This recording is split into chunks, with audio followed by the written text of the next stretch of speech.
Welcome back to the Irish NFL Show, live from Radio Row. And we have here two guests with us who I'm sure are familiar from your screens back home. We're joined by Tiff Blackmon and Ron Rivera. Thank you both for dropping in to see us on the Irish NFL Show on the day that your new vodcast, No Headsets, drops. Tiff, tell us what it's all about.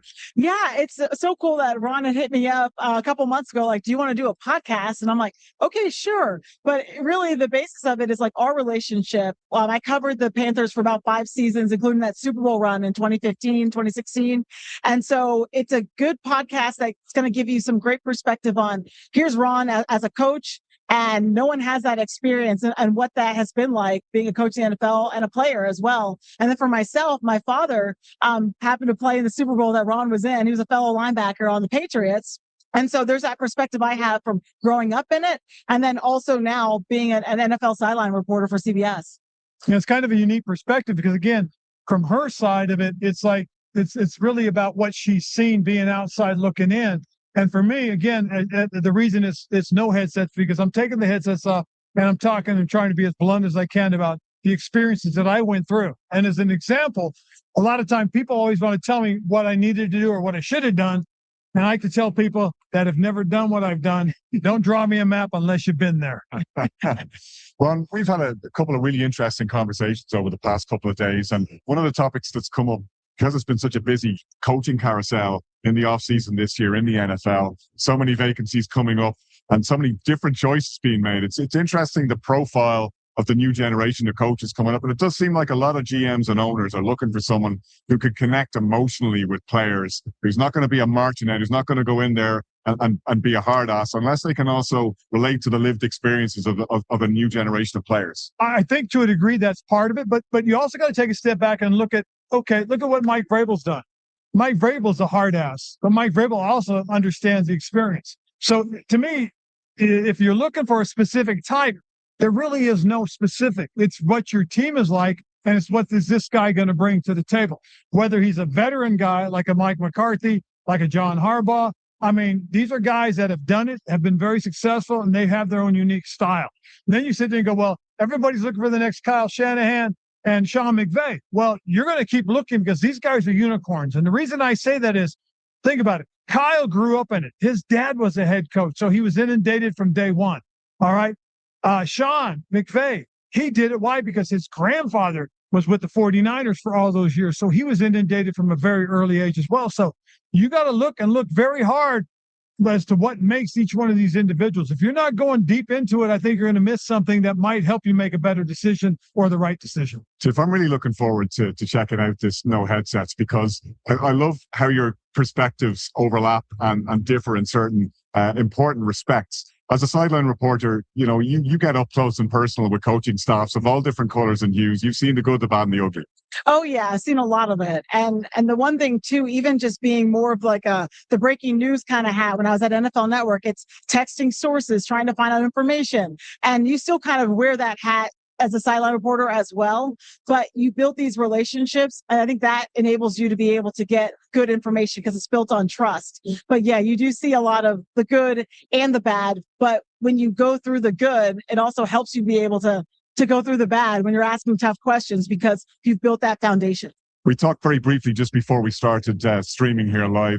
You were at the FSU Georgia Tech game at the Aviva Stadium in Dublin a couple of years ago, where I had my one and only experience as a sideline reporter. And it's not that I didn't have respect for what you guys do, but it's a very difficult job.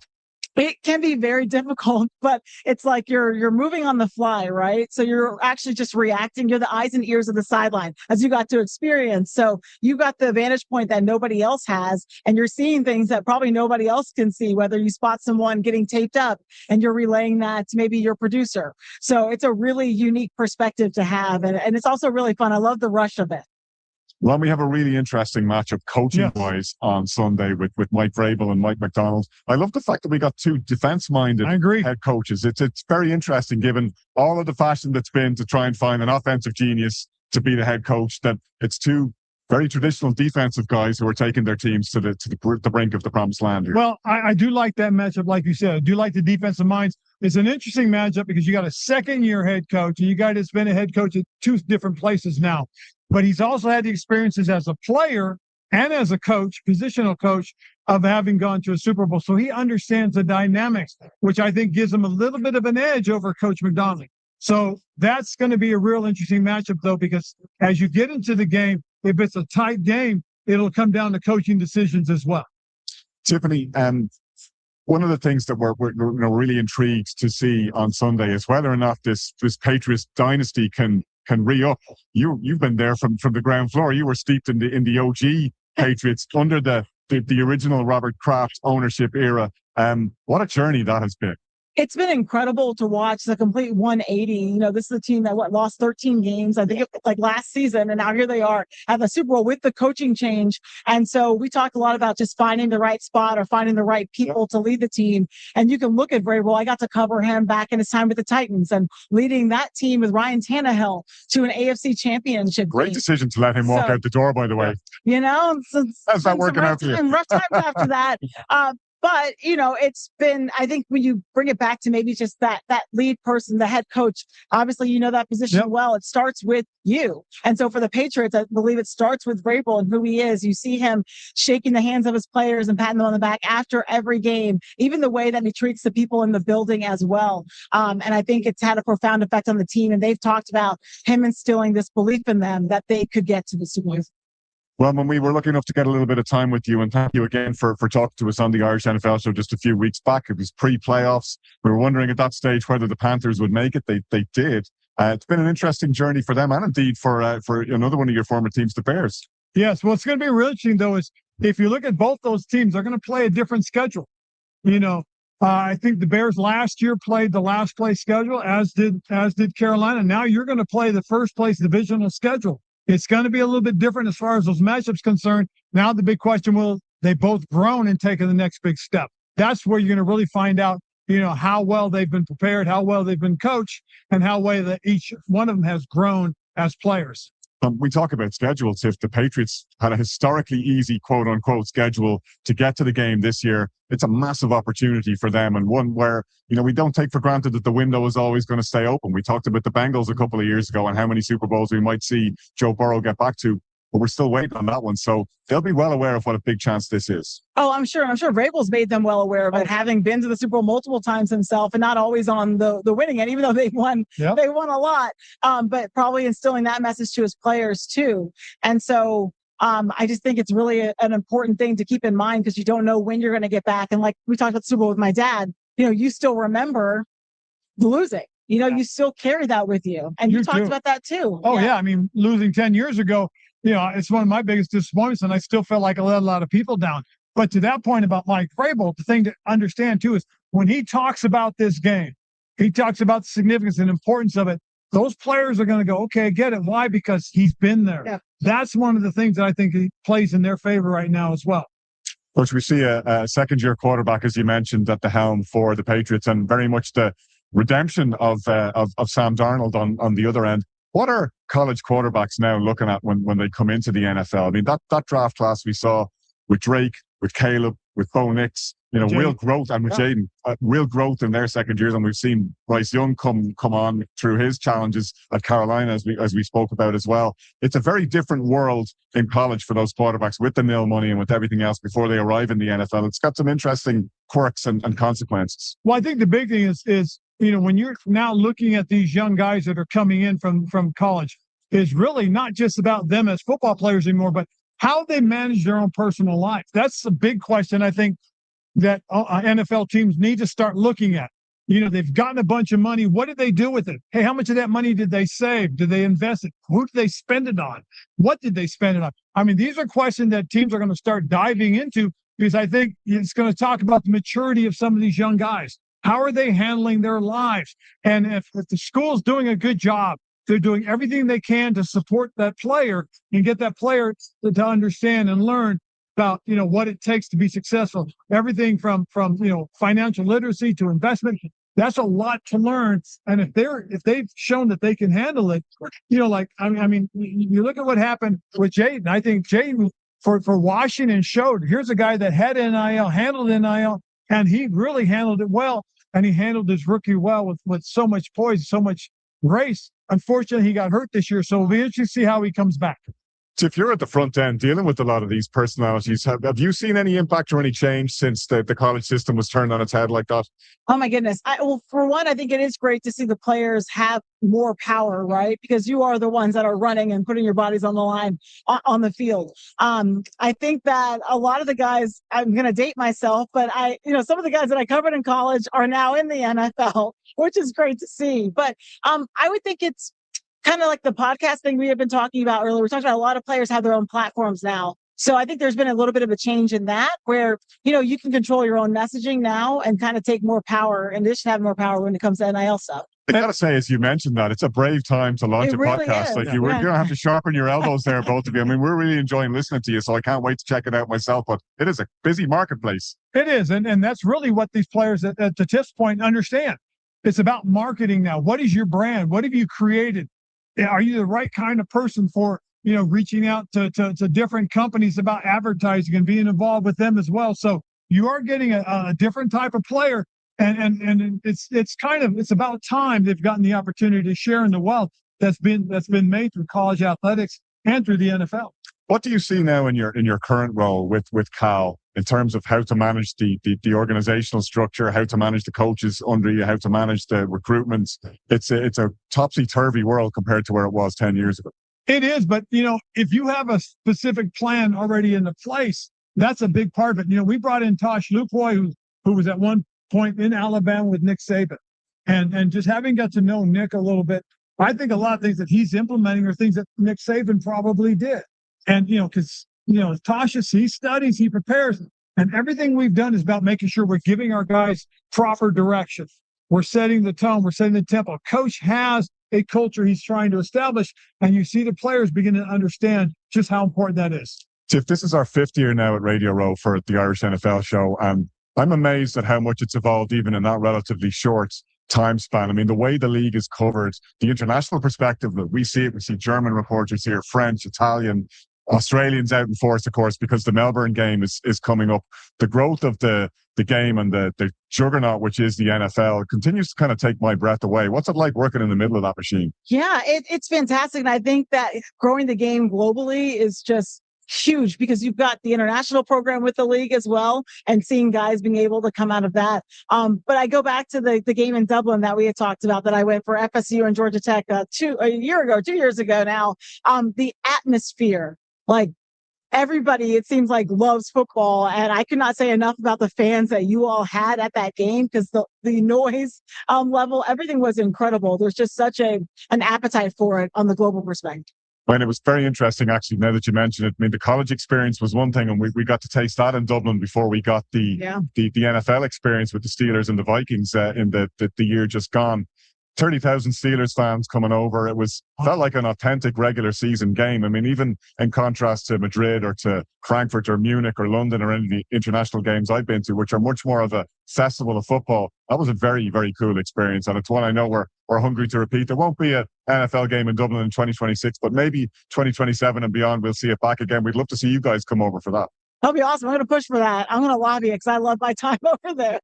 Well, we know you and Stephanie enjoy your time in Ireland too. Yes, we've been there a couple of times, and man, it's been terrific. The people are wonderful. I'll tell right from the start. They really, truly enjoy, being part of the atmosphere, and that's really what it's all about. Is are we creating the right kind of atmosphere? And we know you love your golf. I don't know, are you a golfer, Tiff? I like to think I would be good at it. I know it's a mental game, but being an athlete, I feel like I could play it. Put in the mental reps. The mental reps, I think I can handle. I might throw a club or two. Our travel partner for this Radio Row experience is Dunes and Drams, and they bring people over to experience both the golf courses and the Irish whiskey experience. So we got to get you guys involved in that. We got to get you the hookup if and when you do come, and we'd very much love to have you back on our shores. Yeah, great stuff. Appreciate it, Connor. Thank you, guys. And Ron, thank you so much for joining us on the Irish NFL show. We'll take a quick break. This is Ireland. Rugged, wild, and endlessly captivating.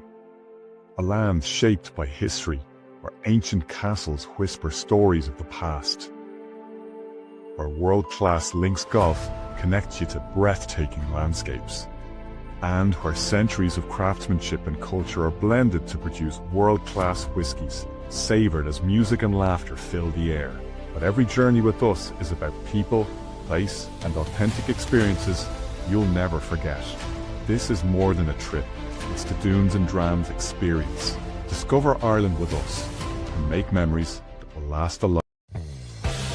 You know great odds, you're in control, you always bet responsibly, and you're not afraid to choose alternatives. That's why you bet with QuinnBet. Build your own unique football bets with Create a Bet.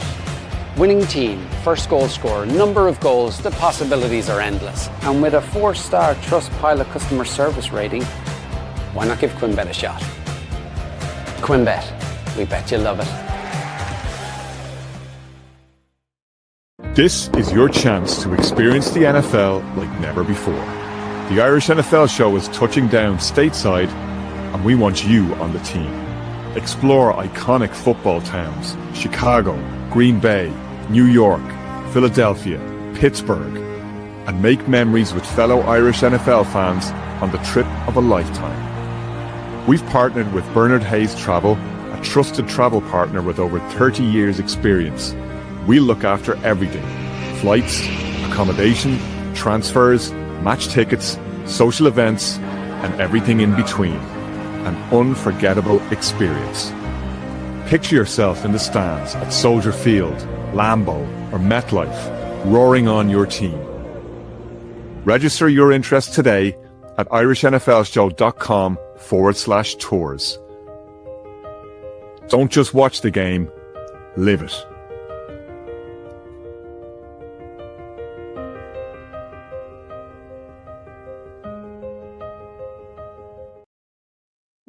We're back from Radio Row with the Irish NFL show. Our coverage from Radio Row brought to us all week in association with Dunes and Drams. We just talked about Dunes and Drams with Ron Rivera and Tiffany Blackmon just a couple of moments ago.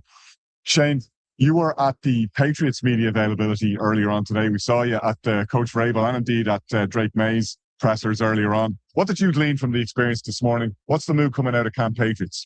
The mood is, it's almost like I've been saying all week, the Patriots' way to win this is to try to keep this into a boring game. Try to keep it like a business decision, be physical, be clean, don't make any mistakes. Well, you talk to everybody, whether it's Mike Vrabel on stage today. It was funny, he came on with a jacket that has a Warriors logo, not the Golden State Warriors, but you know, the whole Warriors come out to play, that whole thing which the Patriots are now saying. It was a film, Shane, back before you were born. Yeah, it was. A film I have not seen.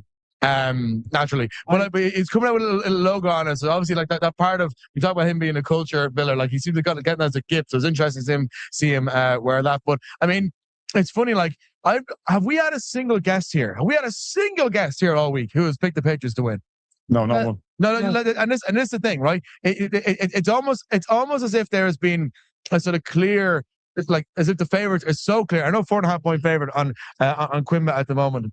But you go into New England and I put this to a couple of the players and they were like, listen, Seattle knew whatever we have to bring to the table as well. Like, we don't feel like we're underdogs. We're not buying the idea that we are underdogs here. When you talk to players, whether some of the other questions coming in at Drake May and Mike Vrabel earlier on in the week, sort of asking them, was trying to paint them as the underdog figure. And I know a lot of teams bill into the underdog thing, saying, yeah, we're quite happy to build into that. We're quite happy to be written off and, write us off your peril, all that kind of thing. The Patriots are coming into this and they want to be seen as equals. They want to be respected as equals. And they're definitely going to go on and try and play as equals, if not better, against Seahawks Sunday. It's almost like he's getting annoyed that nobody's picking. I am getting annoyed. What? I mean, there's not even one hot take merchant who's coming in and saying the Patriots will win. That's not true. What? Scott came on from Decent Life betting conversation and he recommended that we should take the 4.5 points. From the Patriots. Didn't say they were going to win the game. That's Lombardi rings, Brian, But it's to prove me wrong scenario. They're going to prove everybody wrong on Sunday. I just find it bizarre, though. I mean, like, when was the last time we've seen a Super Bowl between two teams who, on paper, there's definitely a clear favorite here in terms of the quality it's on field. I will say, though, if you were listening to Ron Rivera and Tiff just there, I mean, Ron spoke very confidently about what he expected Mike Vrabel and the team to do. Like, we didn't actually get him to pick the game. We didn't put him on the spot, but he wasn't buying them as underdogs. Yeah, that's the thing. I mean, like I was just chatting to Hunter Henry, and he was sort of progressing. Obviously, he's been there for the 2, 4, and 13 seasons. I remember seeing him in London last year, and he was like, "Look, this is very much a project." When I was on the floor at that particular moment, he's been there to see it progress through, and he was like, "Look, there's no point in saying, 'Oh my God, isn't this great that we've done this?' Because the job isn't done yet." You know, so the Patriots are being very insular. I think they're trying to keep as much outside noise as possible. Again, I keep referring back to last year's Chiefs and Eagles when the Chiefs were trying to sort of draw in as much energy from the outside buzz around them with the fact that they're going for the three-peat. The Patriots are definitely very much putting the wall around them, saying, "Look, we all we need is very much being the sort of the the logo. It's actually on the back of the Patriots unfiltered over there." So we talked earlier, Shane, while you were down there and we were doing our live stream from Radio Row this morning, 5 o'clock Irish time, saying that in as much as you can judge these things, Vrabel looked incredibly relaxed. It actually it felt unusual him walking up today. I was like, this man is coaching the biggest game of his life in 3 or 4 days. It's crazy. He looked like it was a preseason press conference and he was excited about the year ahead and just not a bother on him, not a bother at all. It's just there in his jeans and his t-shirt with a little like logo on it. Like he's allowing like the fun parts to come in.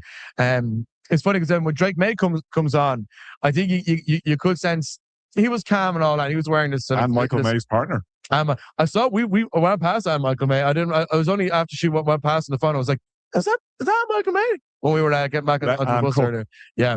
Didn't want to bother to try and ask for any bacon recipes or anything like that. But in terms of like the way Drake May was when he was sort of speaking about everything, he's definitely maybe a slight hesitancy in his answers. I know, like he's not. Some people, not everybody is an elite performer, but the spotlight has been so bright on him so far this week. Outside of Stephon Diggs, who had a decent amount of cameras on him, the coverage and the focus on Drake May, even from Monday night, has been monumental, far more so than even it is on Sam Darnold at the moment. When we were talking with Dan Orlovsky yesterday, or you guys were talking with Dan Orlovsky yesterday about which quarterback is under the greater pressure in terms of what it means for their legacy. I tell you who's definitely under more spotlight and who's sort of definitely gathering more fame and who more people will be tuning in to watch. And it's definitely been Drake May by the way that it's been going. And I feel like I'm worried now, certainly as somebody who's a dog in this fight, that it might end up getting to him mentally when it comes to this Sunday. That was the sense that I got from being there this morning. I'm surprised by that, genuinely, because we had this conversation yesterday morning when we were discussing next season. And you touched on the fact that maybe the Patriots, yeah, they're here and they've achieved great success very quickly within a program. Vrabel's gone in and here they are in the Super Bowl. But you also made the point, teams are going to come at them next season if they were to come out on top in this game. And if teams are transitioning into new coaches, one of them is bound to hit the ground running and come with a real strong return next season. So Sam Darnold and the Seahawks right now look primed to be back. Not necessarily back in the Super Bowl, certainly back challenging. And if Sam Darnold doesn't win the game, I don't think it's going to be the same old Sam comes. I think we've evolved, we've moved on from that. But I go back to a point that we were discussing yesterday when we were on with Lindsay Rhodes talking about the data of it, and she was coming through based on what you can see, and that to me was the critical point with the Patriots. It's not that people don't think of the Patriots as a good team or a team that could win a Super Bowl. It's that based on the evidence of the games we've actually seen, and this is the quirk and the thing we love about the NFL schedule, everybody doesn't play everybody else. So we're not necessarily sure how certain teams are going to match up against each other. We've seen arguably the Seahawks answer more of the questions that would be required of them, or what we imagine we want to see from a Super Bowl winning team. There's still a couple of question marks through no fault of the Patriots' own about them, because we haven't seen them put in the same spots that the Seahawks were. I think that Rams-Seahawks game told us an awful lot, and people are maybe reading a little bit too much into that, whereas the Patriots have actually passed every test that's been put in front of them. Well, it's funny you say that. I mean, there was one or two tests that were put in front of them which they didn't, which I felt sort of dropped a bit short of the line. It was the reason why when we had the live show a few weeks ago, you asked me what do you expect of the Patriots. I originally thought they would be one and done in the playoffs. A blue bear is walking past us right now, and I got distracted very quickly. It's so see the blue bear, Shane. Maybe you're hallucinating. I know, yeah. It's not a Chicago bear anyway. Well, in the Super Bowl. They're at home. In the Super Bowl. I know. What was it going with this? So against the Buffalo Bills in the game in New England, when it was pretty much if the Patriots won this, they won the division. There's a lot of pressure on that matchup to go 21-0 up and blow it at home against a team that historically speaking, team though that came back against. Yeah, no, yeah, but I mean the Seahawks are a quality team. So there's one or two areas which over the course of the season I'm like, there might not be enough unfair. On the Seahawks point, though, in terms of how much you're reading into the Rams thing, there's two ways of looking at it, and I'm struggling to sort of pitch myself into which way I do see it. Because look, the Rams, I think, are an excellent team. But I put a bit of a discount on that, and I wonder where you're going with this, because in my mind, they saw this team 3 times. I would expect them to know just about every wrinkle in the play. That's exactly where I'm going with this, because as much the Rams are a very well put together team, quarterback who I expect to be named MVP tonight, offensive line very good, defense very good, coaching staff very good. Outside of special teams, there's very few weaknesses in that Rams team. They played each other 3 times. They also played the previous team that played in the playoffs, the 49ers, 3 times in the season. So they were road tested against them. You saw even in the defensive scheme, the way that they switched from zone coverage to man coverage from their first game and the second game against the Seahawks, against the Rams, and then they kept with that same defensive scheme, which wasn't that much of a risk because they knew what they were going to see. Exactly. So and this is the thing. I mean, it's just like the quality of the Rams and the 49ers, but you take away from that was the fact that, hey, you've done this before. I mean, like a Formula One driver who's driven around Monza or driven around Monaco is obviously going to be in a better position than somebody. It's like when you see Brian at Radio Row. This is his 5th Radio Row. He just moves like a panther through the place. It's so impressive to watch. And yet it never gets boring, and it's always eventful, and every year is very different. And but one consistent thing, the Thursday before the Super Bowl is chaotic. Today is way beyond anything we've seen this week. Today is Celeb Central, because you can definitely tell us when people like town really starts. But I was just talking to Adam Rank from NFL Network off camera, and he was saying, even in his experience, this Thursday has been the busiest, the most frenetic, the most starry-eyed he's ever experienced. He said it's just been off the hook. Yeah, I guess you see all the players coming in for the awards this evening. You see all the players in the interview. You see all the former coaches here. Like everybody wants to be in town because it's such a unique occasion, and it's the end of a season, it's the end of a very long season, and we're going to be starved for quite a period of time. Everyone wants to embrace this final opportunity to be around people who love this game so much. See them rocking past here and going, oh my God, there's Shane Brennan from the Irish NFL show. Oh, Mr. Brennan. Today's content today. The superstar. Oh my word. The superstar. I'm getting literally the best thing since sliced pan. I have to get that on a shirt somewhere. Craig hasn't got a clue what you're talking about. Yeah, no, not a dicky birder, because our Brennan's bread references. For people at home, we're trying to Irishize Craig. We've embraced him as one of our own. He's using beautiful Irish phrases. What's he saying this week? Deadly, deadly. What's the crack? He loves talk about the crack. Is in the crack now, not crack. That's a good. Just to be clear. Let's just be really clear on this. What's the initiation ceremony we're going to have for Craig now? When does become a full Irishman? Does he put like baptize him with Barry's tea or something like this? So how does that work? When he starts dropping Father Ted and Snapper quotes into the conversation like Brian does, I think we'll know he's jumped the shark at that point. See you, Borges. Snip, snip. That's all you need to start throwing in. Who done the damage? Who done the damage, shark? It was a Spanish sailor. We can keep doing this all day. I can't believe the producer of the Snapper will be thinking years ago, oh, I can't wait when they're referring to the Snapper. Just on Radio Row. Snap the show up. But on the let's get back to the football just for a moment. But on the Bills game, and I mentioned it a little bit earlier on, and my thought process around that was, okay, until it all went wrong, it was going really, really well. And what it told me and gave me a little bit of confidence in is, with 2 weeks to plan, what the Patriots can actually do, because that was the biggest test that they faced up to that point in the season. And yeah, I know it didn't end the way you would have wanted it to. And a lot of that was what the Bills did, to be fair. It wasn't necessarily what the Patriots didn't do, but they got the game plan spot on. And that is what I expect from them on Sunday. I expect them to be able to spring something of a surprise on the Seahawks. I expect them to have all the detail done. Jordan Rodriguez talked about this earlier. She's like, Mike Vrabel is the most detail-oriented coach in the NFL. I've no doubt about what they're cooking up. So what about Mike Vrabel? Josh McDaniel as well is very detail-oriented. He was sitting around talking to some of the media. I didn't quite get a chance to speak to him, but he looked somewhat tired, like a man who's been working through the night to try and figure it out. And look, one of the biggest things about that game against the Bills is that the early plan, the stuff you can schedule, the stuff you can rehearse early, all throughout the week. They've had 2 weeks practice for this, worked really, really well. That's how they got the 21-0 lead. The defense in that instance was what was the real disappointment. And actually, since that game, they've been nowhere near as disappointing. So I think actually that was a nice kind of learning moment that they took away from this. If you put the Seahawks in a 21-0 hole, I mean, with the greatest respect to Sam Darnold, and he's earned it the hard way, he ain't Josh Allen. No, I guess it's back to some of the conversation we had today. Right? Who's even going to be the MVP for the Seahawks? Is it going to be a Kenneth Walker scenario where he runs them? He would have to score 2 or 3 touchdowns. Jake Bobo, Super Bowl MVP. Let's do it. Come on. Bobo. I always think Bobo. of the Mr. Burns. Oh, that was the post we put out after his touchdown in the NFC Championship. That's why I always think of it, Brian. Oh, you were aware of that? I didn't know you'd saw I'm that. aware of our content. I do occasionally check it out. Yeah. Content driven. Yeah. Who's more prepared to come back from a deficit? Is that what we're suggesting? I don't I'm think just it's. saying, I don't if think you it's put the Patriots. Seahawks into a 21 to 1 to I don't nothing think it's- hole, we've been talking about this all through the playoffs. That all right, they showed what they can do against the Rams, and the Rams brought the best of that offense out when they were put in obvious passing situations, and they coped, and Sam Darnold coped. Yeah. But that's the path to win, isn't it? You don't want the Seahawks to front run you because they're built to do that.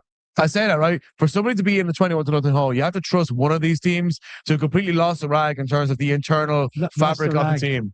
That's the rag. That's the No. the internal fabric of how the team has been set up and working over the week, like we saw with the Denver Broncos when the Seahawks won the Super Bowl in Super Bowl 48. And I don't know, neither of these teams sounds like the blow up type to me in the way that I thought the Eagles would have been last year, was because of the nature of inside their dressing room. It ended up being in the reverse, in fairness. It's very rare in the Super Bowl you see a scenario where a team gets up at that level of a deficit or a lead, because they're usually reasonably balanced.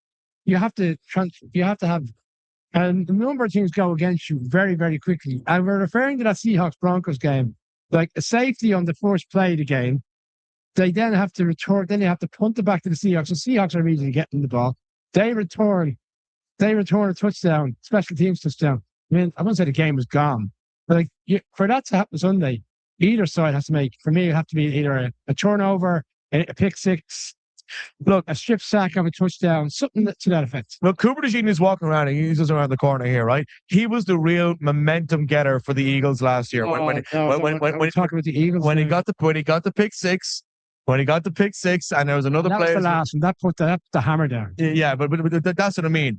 Like, somebody out there is going to make one or two very, very key momentum hit plays. Now, we've seen the Patriots offense come up with that when they had to be, like he refers to the booty touchdown against the Texans. But it is fair to say, and there's probably a reason why a lot of people are picking the Seahawks right now. On the Seahawks defense, you feel like there are just more of those guys out there who can really make those momentum switching plays. If you want to talk about momentum, today is the day where I officially started to get really excited about the game, and I moved on from any idea. And we were talking to Jordan Rodrigue earlier. She's sitting where you are, Brian, and Kieran was saying, she had called it, saying the NFC Championship game is effectively the Super Bowl this year, and she went, "Yeah, but it's football, man." I'm so excited. Yeah, and the more as closer we get to Sunday, the more excited you get, because you realize we should have a compelling Super Bowl. Oh, no, I'm in full on Frank the Tank mode. I guess for neutrals, I'm not suggesting us, just in general. Like, if you have no skin in the game, as to say,